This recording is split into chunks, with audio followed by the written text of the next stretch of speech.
Very good evening to everybody है। First and foremost मैं Yogita ma'am का बहुत तहे दिल से शुक्रिया अदा करना चाहता हूँ। She is the torch bearer for all of us and she is leading from the front. She is the guiding light. तो thank you ma'am. Thank you so briefly मैं आपको बता दूँ, दो हमारे इशू में क्या दो डायमेंशंस हैं, दो प्राइमरली दो मुद्दे हैं जिसको एड्रेस करना है और जिसके कारण हम कोर्ट में खड़े भी थे। देखिए, आप सभी जानते हैं यूपीएससी बहुत ही इंटेंसिवली कंपेटिटिव एग्जाम है। इसमें लगभग 10 लाख छात्र फॉर्म फिलअप करते हैं, 6 से 7 लाख लोग फाइनली टर्न अप करते हैं एग्जाम वाले दिन। बहुत ही कट थ्रोट कॉम्पिटिशन है, मात्र 700-800 सीट के लिए। किसी भी इस कोई भी एग्जाम इस लेवल में, उसमें सबसे बड़ी जो बात होती है वो होती है fairness of competition, performance of merit. ये कॉम्प्रोमाइज नहीं होना चाहिए। बट लॉकडाउन और कोरोना काल में, कोविड के कारण आप देखेंगे 2020 में ये जो फेयरनेस ऑफ कंपटीशन है, कहीं ना कहीं वो क्षतिग्रस्त हुई है, अटैक हुई है। कैसे हुआ, मैं उस पर विस्तार रूप से मैं आपको थोड़ी देर में बताता हूं। और प्रॉब्लम क्या है मैं उसको बहुत ही डिटेल में आपके सामने रखूंगा। बट कहीं ना कहीं देखिए, आप पहले इसका थोड़ा बैकग्राउंड में दे दूं।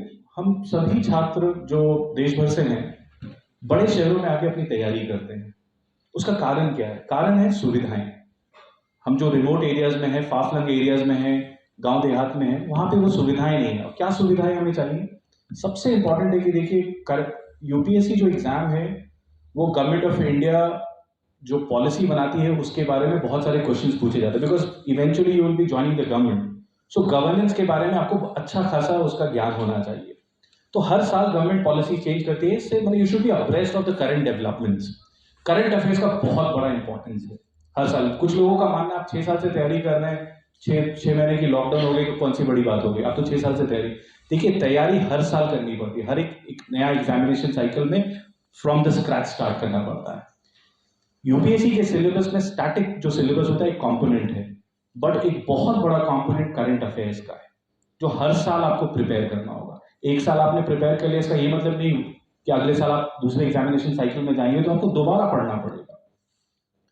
देखिए, कोविड में हुआ क्या, जब लॉकडाउन स्टार्ट हुआ 21-22 मार्च को, जब ये अनाउंस हुआ कि पूरी कंट्री लॉकडाउन में चली जाएगी, सबसे बड़ी जो प्रॉब्लम फर्स्ट टाइम जो स्टूडेंट्स ने फेस किया था वो था, जैसे बड़े शहरों में हम आते हैं, बड़े शहरों में हम जैसे दिल्ली में सभी को पता है कि राजेंद्र नगर, मुखर्जी नगर में लोग तैयारी करते हैं। ये हब्स हैं जहाँ पे सारे कोचिंग इंस्टीट्यूट्स हैं, सारी सुविधाएं हैं, क्योंकि बहुत सारे लोग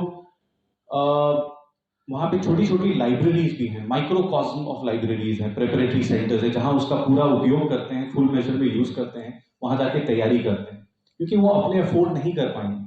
बहुत सारी रिसोर्सेज हैं, किताबें हैं, न्यूज़पेपर्स हैं, पीरियोडिकल्स हैं, जर्नल्स हैं, जिनको पढ़ना पड़ता है, आपको पूरी अध्ययन करनी पड़ती है, तो वो उसकी मुहैया वो प्रिपरेटरी सेंटर्स कराते हैं। लॉकडाउन में ये सारा कुछ बंद हो गया, everything came to a grinding halt, सब कुछ बंद हो गया। इवन हमारे खाने पीने की बहुत सारी हमें हमारे लिए एग्जिस्टेंशियल क्राइसिस था।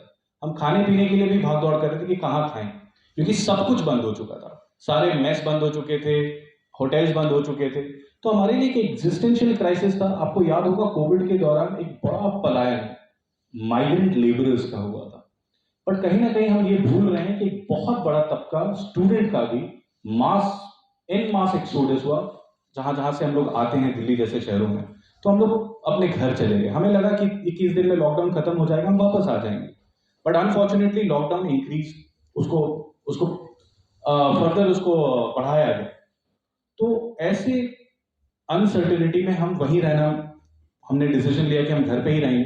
पर जब हम घर पे थे, घर मतलब far flung area, remote areas of the country, बहुत सारे हमारे ऐसे साथी हैं जो उनके पास रेक्विजिट बैंडविड्थ नहीं थी, इंटरनेट कनेक्शन नहीं था, अनइंटरप्टेड पावर नहीं थी, डिजिटल डिवाइड जिसको गवर्नमेंट कहती है, ये उन्होंने फेस किया और इससे उनकी प्रिपरेशन बहुत अफेक्ट हो गई। तो आप ये समझिए कि अर्बन और रूरल डिवाइड भी है।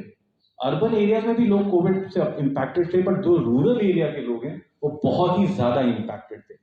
तो कहीं ना कहीं उनकी तैयारी नहीं हो पाई जिस तरह से वो तैयारी, क्योंकि आखिरी, खासकर आप समझिए आखिरी अटेम्प्ट है, अपनी पूरी ताकत हम लगाते हैं, हमें पता है कि इसके बाद हमारा अटेम्प्ट नहीं है, एक्स्ट्राऑर्डिनरी एफर्ट हम डालते हैं अपनी आखिरी अटेम्प्ट में, बट हम वो उससे वंचित रह गए, हम उस तरह का प्रिपरेशन नहीं कर पाए। ये इसलिए नहीं कि हम करना नहीं चाहते थे, सर्कमस्टांसेस ऐसा पैदा इस तरह से बन चुकी थी कि हम कर भी नहीं पा रहे थे। तो ये सबसे, और मैं आपको बता दूं, डिजिटल डिवाइड जो प्रॉब्लम है इसको खुद सरकार ने माना है। आपको याद होगा कोविन रजिस्ट्रेशन, जो वैक्सीनेशन के लिए पहले उन्होंने कोविन का ऐप बनाया, जब देखा कि बहुत सारे लोग कोविन का इस्तेमाल नहीं कर पा रहे, ऐप का वो यूज नहीं कर पा रहे, तो उन्होंने वॉक इन रजिस्ट्रेशन स्टार्ट किया।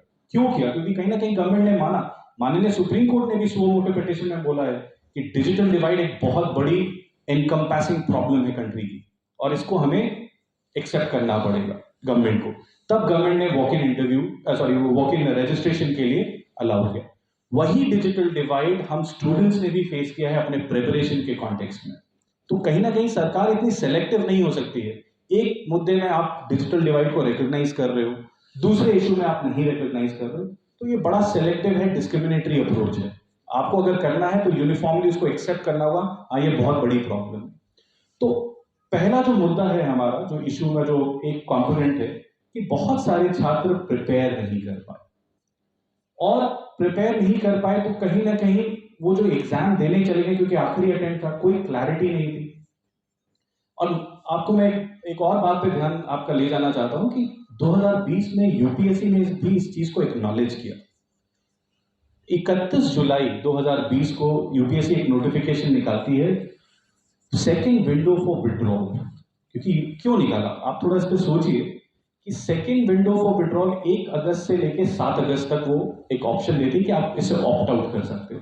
क्योंकि यूपीएससी को भी समझ में आ गया था कि बहुत सारे छात्रों का प्रिपरेशन नहीं हुआ है। If given the option they would opt out.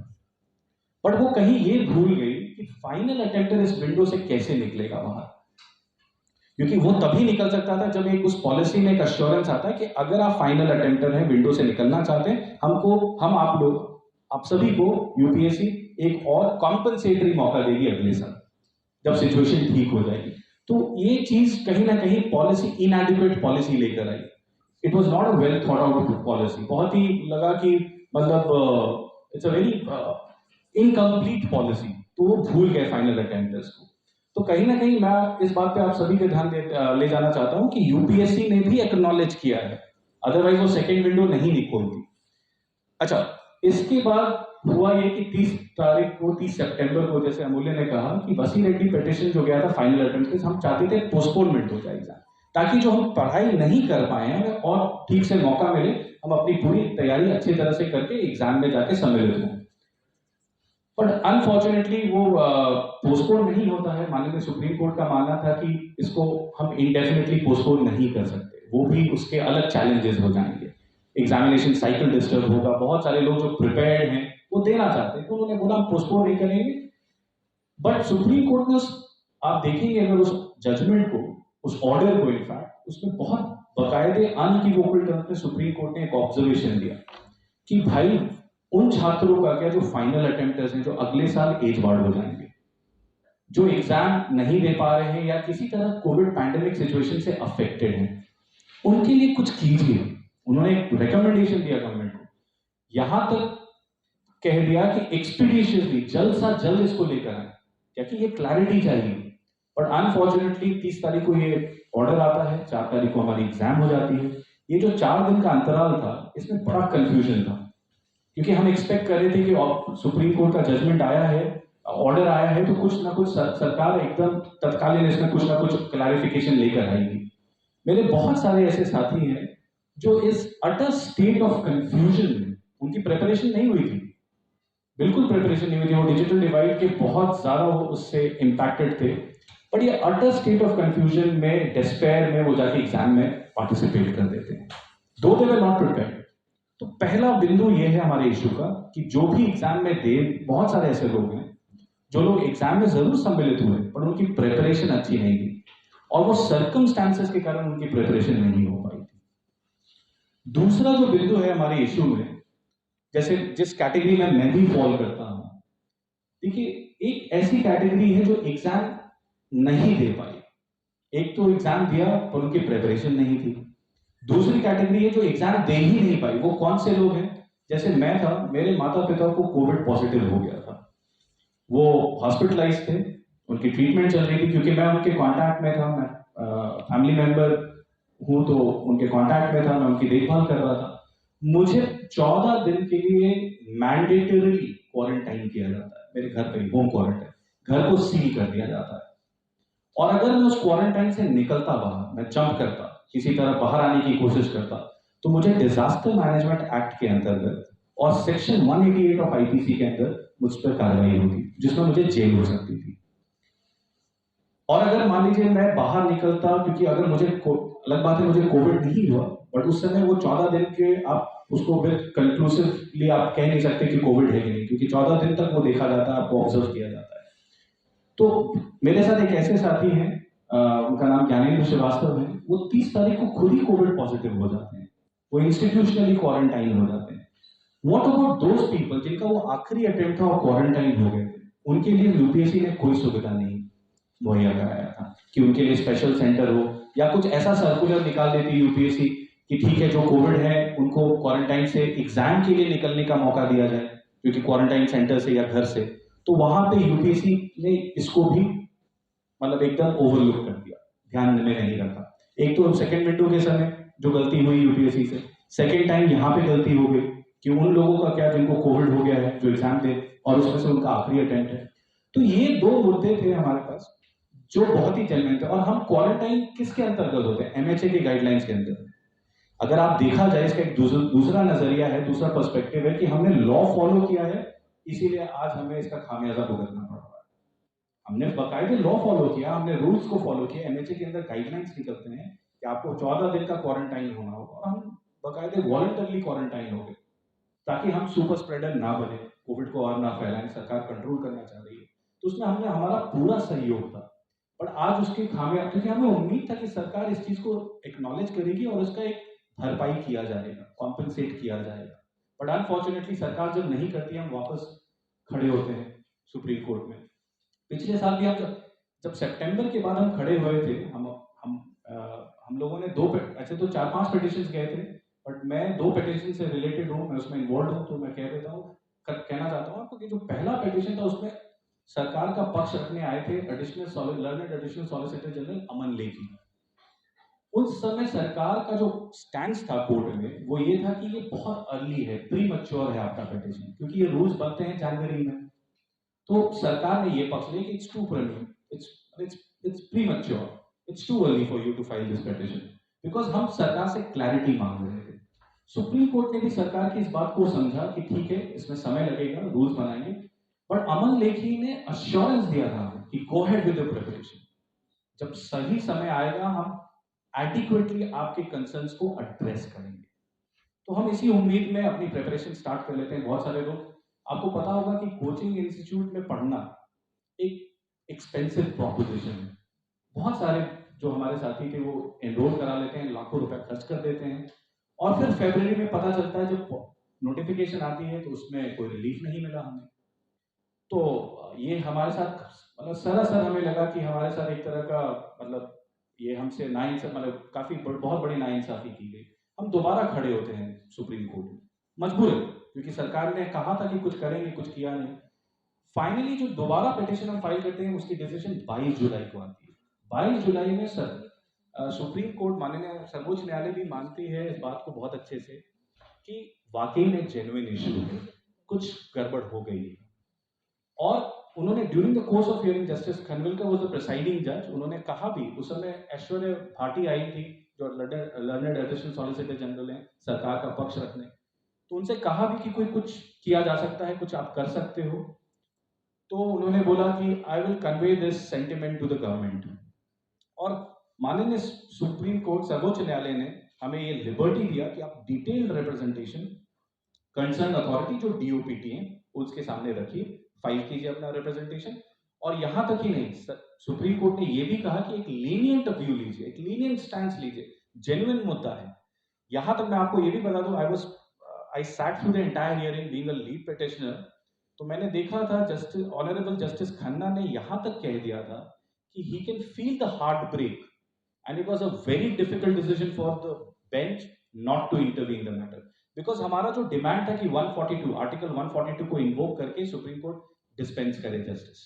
142 एक प्लीनरी पावर है सुप्रीम कोर्ट की, बट सुप्रीम कोर्ट का जो स्टैंड था वो ये था कि ये राइट फोरम नहीं होगा, बिकॉज किनको देना है किसको नहीं देना है ये सरकार अच्छे तरह से तय कर सकती है, सरकार के पास बाकायदा उसके पास सारे रिसोर्सेज हैं।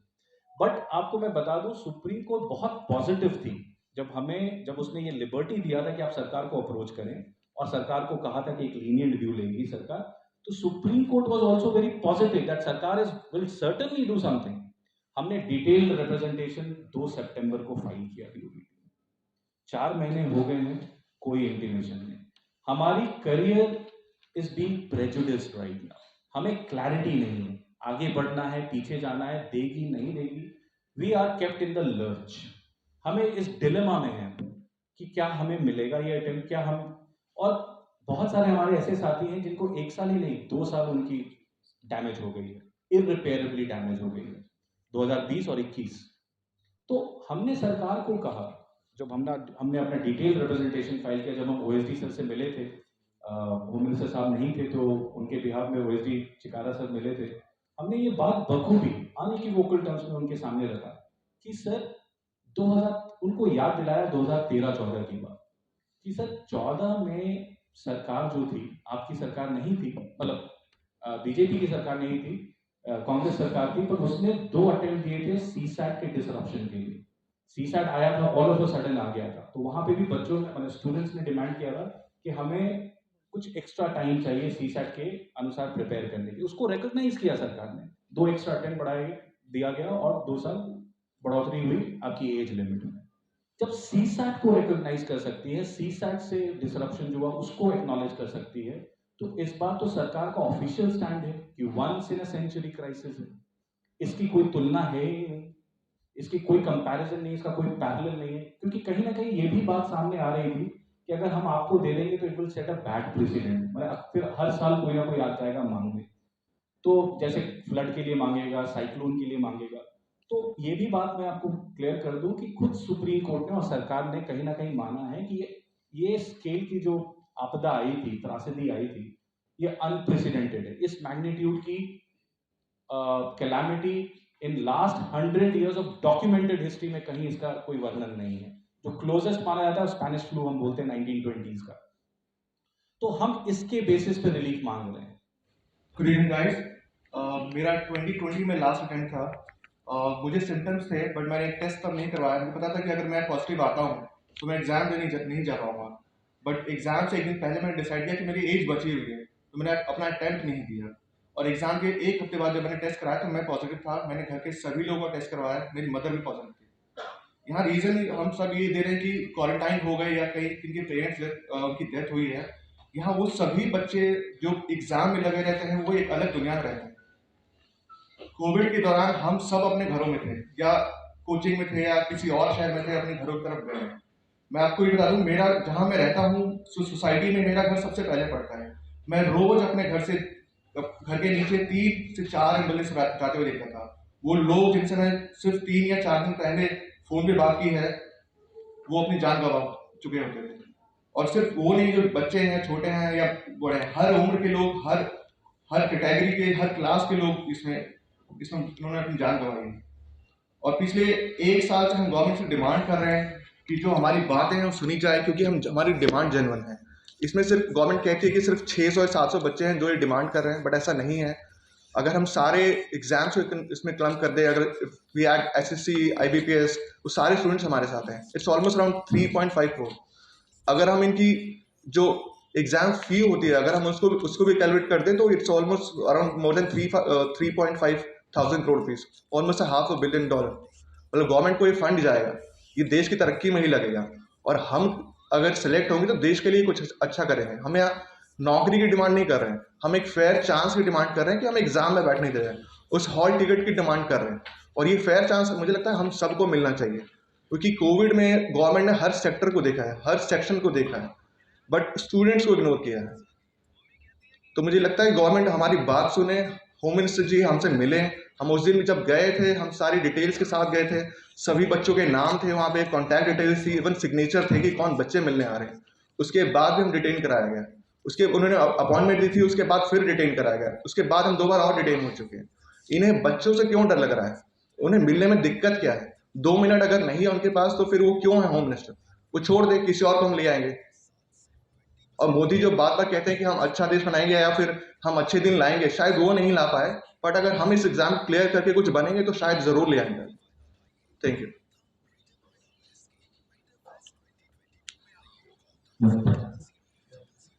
पिछले 1 साल से जब हम लोग वी अंडरस्टैंड योर इमोशंस, और यही बात है कि किसी तरह से बात वहाँ तक पहुँचे और कोई एक्शन हो। This is what we want. At least communication तो करें, बात तो करें। वहाँ बातचीत भी नहीं हो रही है, दैट्स द होल प्रॉब्लम। एक डायलॉग तो होना चाहिए ना, कि अगर आपके पास इफ एंड बट्स है, there is no communication. This is exactly happen जब महिला सुरक्षा के लिए भी हम बात करते हैं, कुछ केसेस होते हैं, तब भी यही बात है कि हम सरकारों से ये उम्मीद नहीं करते कि वो झट से कोई डिसीजन दे देंगे। हम ये भी नहीं समझते, हम समझते हैं कि वो ओवरबर्डन है, उनके पास और चीज़ें हैं। We agree, we understand, but what least we want is कि वो हमें सुन ले, एक डायलॉग कर ले। आपने करोड़ों क्या अरबों खर्च किए होंगे अपने एक इंफ्रास्ट्रक्चर को बनाने में, एक टीम बनती है तो कोई तो होगा जो बैठ के बात कर ले। कोई ऐसा कोई मैकेनिज्म ही नहीं है आजकल। तो इतना आप चांद पे जा रहे हैं, आप पता नहीं क्या क्या करते हैं, तो एक कोई ऐसा मैकेनिज्म नहीं है जहाँ पर कोई ग्रीवियांस है किसी सिटीजन की। ये तो आप पढ़े लिखे लोगों का ग्रुप है। मतलब मेरे को तो बहुत अचंभा लगता है जब हम लोग इतना हेल्पलेस फील कर सकते हैं। मतलब सोचिए, आप एक गरीब आदमी जिसके पास तो ना रोजगार है ना उसको समझ है चीज़ों की। हमें तो समझ है, we are blessed that way. Educated भी नहीं है, उसको कुछ अपने राइट्स भी नहीं मालूम है, और वो बेचारे की क्या स्ट्रगल है इस कंट्री में। तो ऑटो मैकेनिज्म पे, ऑटो पायलट पे कोई है ही नहीं चीज़ यहाँ पर, which is a very strange thing. And maybe I think ये opportunity है, अगर हमारी बात सुन ली जाती है, I think we should all pledge कि हमारे देश में ऐसा कम्युनिकेशन हो कि एक साधारण व्यक्ति भी अपनी कोई बात समझना चाहता है, रखना चाहता है, उसके लिए प्लेटफॉर्म होना चाहिए। मैं 2 बातें कहना चाहता हूँ, उसके बाद मैं इसको कंक्लूड करूंगा। मेरे साथी अमूल्य ने बिल्कुल सही कहा। जो एएसजी आए थे, एसवी राजू, उन्होंने बड़ा हास्यास्पद स्टेटमेंट दिया था कि 1 महीने में आपकी तैयारी हो जाएगी सिविल सर्विस, और सारे क्वेश्चन जो 2020 में आए थे वो कोविड रिलेटेड। ये तो सरासर गलत है। अच्छा, 1 महीने में जो तैयारी होती है, देखिए कितनी बड़ी डाइकोटमी है। सरकार के अंदर एक मिनिस्ट्री है, ministry of social justice and empowerment, जो इम्पॉवरिश्ड क्लास को ट्रेनिंग दिलाती है यूपीएससी की। उसकी अगर आप गाइडलाइंस देखेंगे तो वो उसमें तभी स्कॉलरशिप मिलता है या सपोर्ट मिलता है सरकार की तरफ से जब मिनिमम प्रिपरेशन 9 महीने से ऊपर होता है। तो सरकार की खुद की पॉलिसी है कि 9 महीने की तैयारी तो आपको यूपीएससी में लगेगी ही लगेगी। और एक तरफ हमारे एएसजी साहब कहते हैं 1 महीने में। ये कितनी बड़ी, मतलब ये इसको कैसे आप, ये एक मतलब डाइवर्जेंट व्यू है, डाइकोटमी है, इसको कैसे रिकंसाइल करेंगे? तो जो एएसजी साहब ने कहा, लर्नेड एएसजी साहब ने कहा, वो हम उससे बिल्कुल इत्तेफाक नहीं रखते। अब मैं इसे कंक्लूड करता हूं। तो बेसिकली हम क्या डिमांड कर रहे हैं? हम कह रहे हैं कि जो साल हमारा बर्बाद हो गया है कोविड के कारण, जिसको एकदम डिस्ट्रॉय कर दिया कोविड पैंडेमिक और एनस्यूड लॉकडाउन ने, उसकी भरपाई सरकार को करनी चाहिए। सरकार ने भी कहा है, सुप्रीम कोर्ट ने कई सारे जजमेंट्स में कहा है कि unprecedented circumstances warrant merit unprecedented measures. और हम तो जो मांग रहे हैं वो अनप्रेसिडेंटेड भी नहीं है, सरकार ने पहले भी दिया है। तो ऑल इंडिया सर्विसेज एक्ट के अंदर सरकार अगर ये कहती है कि हमारे पास पावर नहीं है, ये भी सरासर गलत होगा। ऑल इंडिया सर्विसेज एक्ट के अंदर रूल्स नोटिफाइड है 1954 के, उसके अंदर रेगुलेशन नोटिफाइड है 1955 के, जिसके अंदर पावर है सरकार के पास एज में रिलैक्सेशन लाना, अटेम्प्ट में रिलैक्सेशन लाना। केवल सरकार की विल पावर चाहिए, मंशा अगर उनकी होगी कि हम इन्हें रिलीफ देंगे, तो वो बिल्कुल legally they are empowered to provide this. तो लीगली कोई उनको, मुझे नहीं लगता, जहां तक मेरी समझ है, मैं खुद लॉ का छात्र हूँ, नेशनल लॉ स्कूल बैंगलोर का ग्रेजुएट हूँ, हमने इसकी बड़ी गहराई से अध्ययन की है, उसमें कहीं कोई इम्पेडिमेंट है। दूसरी बात मैं ये कहना चाह रहा हूँ कि देखिए, जैसे हमारे साथी गौरव, बहुत सारे ऐसे लोग हैं ज्ञान, जिन्होंने बहुत मतलब पर्सनल फ्रंट पे बहुत ज्यादा फेस किया है। बहुतों ने अपने माता पिता को खोया है, परिजनों को खोया है, लव्ड वंस को खोया है। एक वॉइड क्रिएट हो गया है। उस वॉइड का सही समय है सरकार को एक मैसेज देना पूरे यंग डेमोग्राफी को, यंग पॉपुलेशन को। आप डेमोग्राफिक डिविडेंड की बात करते हैं, पर वो डेमोग्राफिक डिविडेंड सही में आप तभी रीड करेंगे जब इस समय, इस वक्त आप मुस्तैदी से हमारे साथ खड़े रहेंगे। एक मैसेज जाएगा, एक बहुत पॉजिटिव मैसेज जाएगा सरकार की तरफ से अगर ये रिलीफ आती है कि यंग पॉपुलेशन के साथ सरकार खड़ी है इस घड़ी में भी, और पूरे पूरे ताकत के साथ उनके सपनों को साकार करने में सरकार का पूरा योगदान है। पर अगर ये मैसेज, अगर ये रिलीफ नहीं आता तो बहुत ही नेगेटिव, हम एलिनेट हो जाएंगे, अपने ही कंट्री में हम एलिनेट हो रहे हैं। देखिए, हमने अपने संवैधानिक अधिकार इस्तेमाल किया, हम कोई वैंडलिज्म नहीं किए, हम कोई तोड़फोड़ नहीं कर रहे थे, हम सीधा सुप्रीम कोर्ट में जाके खड़े होते हैं और अपनी बातों को रखते हैं। एक कॉन्स्टिट्यूशनल इंस्टीट्यूशन है, बहुत बड़ी इंस्टीट्यूशन है सुप्रीम कोर्ट, जो सिंपैथाइज करती है हमारे साथ और यहाँ तक कहती है सरकार को कि लीनियंट व्यू। दूसरा जो इंस्टीट्यूशन है पार्लियामेंट, तीसरा जो इंस्टीट्यूशन है एग्जीक्यूटिव, उसको सम्मान रखना चाहिए सुप्रीम कोर्ट का। अगर हमारे मुद्दे में दम नहीं होता, जेन्युइननेस नहीं होती, ऑथेंटिसिटी नहीं होती, तो माननीय सर्वोच्च न्यायालय कभी सिंपैथाइज नहीं करता, वो हमारा मुद्दा वहीं पे खारिज हो जाता। तो सरकार को ये समय है कि सरकार प्रोएक्टिवली हमें रेजोल्यूशन प्रोवाइड करे। हम 2 साल compensatory as a one time measure, हम ये भी नहीं करें कि इंडेफिनिटली इंक्रीज कर दें, बट कोविड को ध्यान में रखते हुए उसके अंतर्गत आप 2 साल का रिलैक्सेशन एज लिमिट में और 2 एक्स्ट्रा अटेम्प्ट हमें प्रोवाइड किया जाए एटलीस्ट, और सभी को दे दें। हम सरकार ये कहती है कैस्केडिंग इफेक्ट होगा, फर्स्ट अटेम्प्टर को भी प्रॉब्लम है, आप सभी को यूनिवर्सली एवरीवन आप दे दें, जैसे यूनिवर्सली आपने 2013-14 में सभी को दे दिया था। इनफैक्ट 11 वालों उसमें नहीं बेनिफिट मिल पाया उनको, उनके लिए स्पेशल प्रावधान लाके 2015 में उन्हें दिया गया। तो कुछ उसी तरह